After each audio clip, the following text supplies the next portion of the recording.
Hello, my dear Roddy boys and Roddy girls. How are you? How are you? ఈ వీడియోలో అయితే చూసారు కదా, balance of chemical equation. Okay, balancing within 1 minute నేర్చుకోబోతున్నా. Number of lectures ఉండొచ్చు, number of మన teachers చెప్పింది అర్థం కావచ్చు, ఏమైనా అర్థం కావచ్చు. ఓకే, నీకు అసలు బ్యాలెన్సింగ్ అర్థం కావచ్చు. ఈ 5 minutes వీడియో అయితే చెప్తున్నాను కదా, నీకు 100% నీకు ఇస్తుంది. 100% నీ బ్రెయిన్లో సెట్ చేయబోతుంది. సెట్ అవ్వదు కామెంట్ చేయి, నాకు అర్థం కాలేదు సార్ చెయ్యి, అర్థం కాలేదు చెయ్యి. ఇంత భరోసా చెప్తున్నా, 100% చెప్తున్నా, ఖచ్చితంగా అర్థం అవుతుంది. నెక్స్ట్ టాపిక్ ఏం కావాలో నువ్వు కామెంట్ చేయి అండ్ లైక్ చేయి, ఖచ్చితంగా నేను చేస్తాను. నేను 100% చేస్తాను. చూడండి, బ్యాలెన్సింగ్ ఆఫ్ కెమికల్ ఈక్వేషన్ అసలు అర్థం కాదు. ఎంత చేయాలి సార్, ఇక్కడ కేజీ ఇటు కేజీ, ఇటు కేజీ ఇటు కేజీ, ఇదేనా బ్యాలెన్సింగ్ అంటే? 1000% చెప్తున్నా. ఈ వీడియోలో అయితే ఖచ్చితంగా ఈ 5 minutesలో ఖచ్చితంగా నేర్చుకోబోతున్నాం.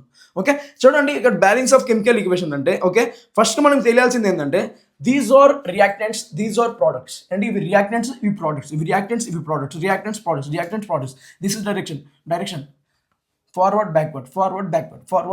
This is reactant, this is product. గుర్తుపెట్టుకోండి. ఓకే, నెక్స్ట్ చూడండి, ఇక్కడైతే మనకి ద ఇంపార్టెంట్ రియాక్షన్ అనొచ్చు.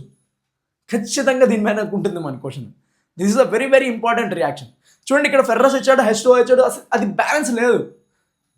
మనం ఏం చేయాలి? బ్యాలెన్స్ చేయాలి ఇప్పుడు. ఓకే, బ్యాలెన్స్ అయితే ఖచ్చితంగా చేయాలి మనం. చూడండి, ఇక్కడ ఫస్ట్గా అయితే మనం ఏం చేయాలంటే, ఓకే, ఇక్కడ ఏం చేయాలంటే ఫస్ట్ మనం, ఓకే, సియర్ ఇక్కడ రియాక్టెంట్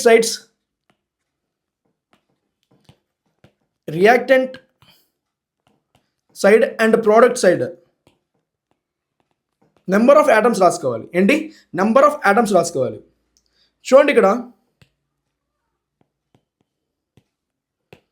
ఓకే, సిఏ ఫెర్రస్ ఎన్ని ఉన్నాయి, హైడ్రోజన్స్ ఎన్ని ఉన్నాయి, ఆక్సిజన్స్ ఎన్ని ఉన్నాయి, ఫస్ట్ ఇవి చేసుకోవాలి మనం. ఓకే, ఫెర్రస్ ఎన్ని ఉన్నాయి, హైడ్రోజన్స్ ఎన్ని ఉన్నాయి, అండ్ ఆక్సిజన్స్ ఎన్ని ఉన్నాయి. చూడండి, ఇక్కడ ఫెర్రస్ ఇది చూడండి, రియాక్టెంట్ సైడ్ 1 ఉంది. ఏంటి? రియాక్టెంట్ సైడ్స్ 1 ఉన్నాయి. సేమ్ అలాగే ప్రోడక్ట్ సైడ్ చూడండి, ఎన్ని ఉన్నాయి? 3 ఉన్నాయి. ఇక్కడ ఫెర్రస్ ఎన్ని ఉన్నాయి? 3 ఉన్నాయి మనకి. ఓకే, కనబడుతుంది కదా మీకు. చూడండి, 1 ఇక్కడ 3. నెక్స్ట్ చూడండి, హైడ్రోజన్స్. ఇక్కడ చూడండి, రియాక్టెంట్ సైడ్ ఎన్ని ఉన్నాయి? 2 హైడ్రోజన్స్ ఉన్నాయి. ఇక్కడ ప్రోడక్ట్ సైడ్ చూడండి, 2 హైడ్రోజన్స్ ఉన్నాయి. నెక్స్ట్ చూడండి, ఆక్సిజన్స్ ఎన్ని ఉన్నాయి? 1 ఉంది ఇక్కడ. అదే ప్రోడక్ట్ సైడ్ చూడండి, ఇక్కడ Fe3O4, that is 4 oxygens. So ఇక్కడ చూడండి, ఫస్ట్గా మనం ఏం చేయాలంటే, ఇక్కడ గ్యాప్ ఎంత చూసుకుందాం. హై గ్యాప్ అన్నది మనం బ్యాలెన్స్ చేసుకోవాలి. చూడండి, 1 2 3, okay, that is not balanced. 2 2 balanced, hydrogen is balanced అన్న భ్రమలో ఉండబాకు, దట్ ఈస్ నాట్ బ్యాలెన్స్డ్. తర్వాత ఆక్సిజన్ చూడు, 1 to 4, that is 3 gap. So ఫస్ట్గా మనం ఏం చేయాలి? గ్యాప్ ఎక్కువ ఉంది, దాన్ని బ్యాలెన్స్ చేయాలి. ఎలా బ్యాలెన్స్ చేయాలంటే, ఓకే, ఫర్ సపోజ్ చూడు, ఇక్కడ ఆక్సిజన్ చూడు, ఆక్సిజన్స్ ఎన్ని ఉన్నాయి? ఇక్కడ 4, sorry, reactant side and product side 4 ఉన్నాయి. సో ఇక్కడ చూడు, 4 ఉన్నాయి. సో రియాక్టెంట్ సైడ్ ఎన్ని ఉన్నాయి? 1 ఉంది. ఇక్కడ చూడండి, ప్రోడక్ట్ సైడ్ 4 ఉన్నాయి. సో ఇది కూడా 4 రావాలంటే ఏం చేయాలి? మనం ఇంటూ 4 తీసుకోవాలి. ఏంటి? ఇంటూ 4. సో మనం ఎంతైతే మల్టిపుల్ చేస్తున్నామో అంత మనం ఏం చేయాలి? కోఎఫిషియెంట్గా యాడ్ చేయాలి. ఏం చేయాలి? కోఎఫిషియెంట్గా యాడ్ చేయాలి. ఇక్కడ చూడండి, సో ఇక్కడ ఆక్సిజన్ యాడ్ చేసా 4, that is oxygen side 4 add చేసా, దట్ ఈస్ 4.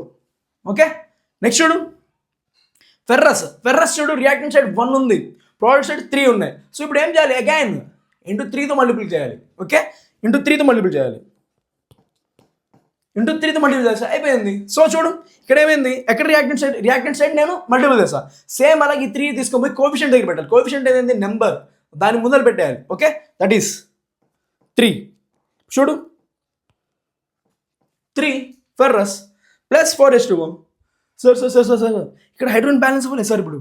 ఎందుకంటే సార్ ఇక్కడ చూడండి sir, 4H2O sir. No, it is ఏమైంది సార్? అది 8 అయింది.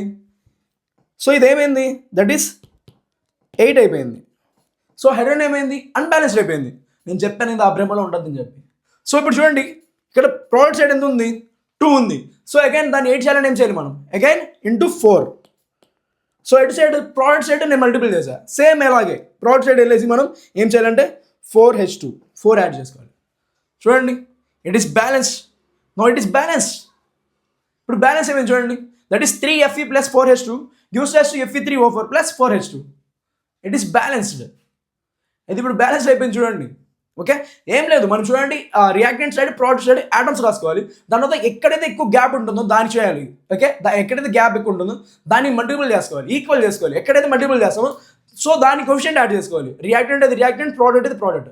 ఓకే, రియాక్టెంట్ అయితే రియాక్టెంట్, ప్రోడక్ట్ అయితే ప్రోడక్ట్ దగ్గర మనం ఏం చేయాలి, మల్టిపుల్ చేసుకోవాలి. That is simple, very very simple. చూడండి, this is balance reaction. That is 3Fe + 4H2 gives rise to Fe3O4 + 4H2. ఇలాగే చేయాలి. చూడండి, విత్ ఇన్ సెకండ్స్లో అయిపోయింది, విత్ ఇన్ 1 minute అయిపోయింది. ఇలాగే, ఓకేనా, వెరీ వెరీ వెరీ ఈజీ. ఇలాగే చెప్పుకుందాం. ఓకే, అండ్ మీకు ఇంకేం టాపిక్ కావాలో పెట్టండి, సైన్స్ అయినా, ఫిజిక్స్ అయినా, కెమిస్ట్రీ అయినా, ఎనీ. ఓకే, ఖచ్చితంగా నెక్స్ట్ వీడియో చేద్దాం మనం, 100% పెడదాం, 100% ఇలాగే స్టైలిష్గా చెప్పుకుందాం. ఓకే, మీ బ్రెయిన్లో నేను సెట్ చేస్తున్నా. ఓకే, ఎగ్జామ్కి వర్రీ అవ్వద్దు, ఖచ్చితంగా మార్క్స్ కొట్టచ్చు. Okay, all the very best.